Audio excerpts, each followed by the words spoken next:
বাংলাদেশ হতে যাচ্ছে দক্ষিণ এশিয়ার অন্যতম প্রভাবশালী রাষ্ট্র। বিশ্বের বিভিন্ন দেশ বাংলাদেশ সম্পর্কে আলোচনা করছে। আপনি জানেন কি, সম্প্রতি সময়ে বাংলাদেশ পরিকল্পনা করছে বেশ কয়েকটি রাষ্ট্র থেকে ভয়ঙ্কর সব অস্ত্র কেনার জন্য।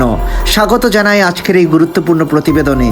আজকের এই প্রতিবেদনে আমরা জানব বাংলাদেশ কোন কোন রাষ্ট্র থেকে ভয়ঙ্কর হেলিকপ্টারগুলো কিনছে, কেন কিনছে, কি পরিকল্পনা বাংলাদেশের, চলুন জেনে আসি। দর্শক, সবার প্রথমে জানা উচিত বাংলাদেশ সম্পর্কে। এই ছোট্ট রাষ্ট্রটা তাদের প্রতিরক্ষাকে শক্তিশালী করার অংশ হিসাবে তাদের বিমান বাহিনীতে বিভিন্ন দেশ থেকে হেলিকপ্টার কিনছে। আপনি জানেন কি, বাংলাদেশ পরিকল্পনা করেছে নতুন বিভিন্ন দেশ থেকে ভয়ঙ্কর সব হেলিকপ্টার নিজেদের মাটিতে নিয়ে আসবে। রাশিয়া থেকে বাংলাদেশ আনতে চাইছে MI-17 শক ট্রান্সপোর্ট হেলিকপ্টার। রাশিয়া থেকে আনার পরিকল্পনা হলো 4টি হেলিকপ্টার। আর চীন থেকে বাংলাদেশ কিনছে J-10 সিরিজের অ্যাটাক হেলিকপ্টার। এগুলো নিয়ে বিস্তর আলোচনা হচ্ছে। বাংলাদেশ খুব সম্ভবত এই অ্যাটাক হেলিকপ্টারটা শীঘ্রই নিজেদের মাটিতে আনার জন্য চূড়ান্ত সিদ্ধান্ত নিয়ে নিবে।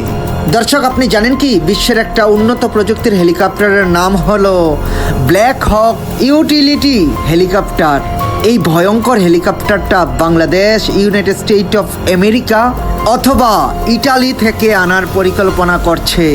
আপনি জানেন কি, AW149 এই হেলিকপ্টারটাও আনতে পারে বাংলাদেশ, অথবা ব্ল্যাক হক ইউটিলিটি হেলিকপ্টার নিয়ে আসতে পারে বাংলাদেশ তার মাটিতে।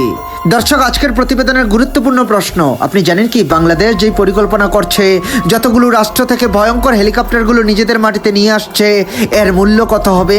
অনুমান করে বিশ্লেষকরা বলছেন এর মূল্য হবে প্রায় 5,000 কোটি টাকা।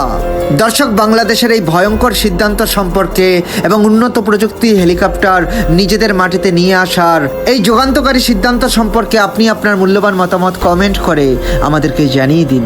এরকম আরও ভালো ভিডিও নিয়মিত পেতে আমাদের চ্যানেলটি সাবস্ক্রাইব করুন। ভিডিওটি ভালো লাগলে লাইক করুন এবং আপনার পছন্দের মানুষের সাথে এই ভিডিওটি শেয়ার করুন।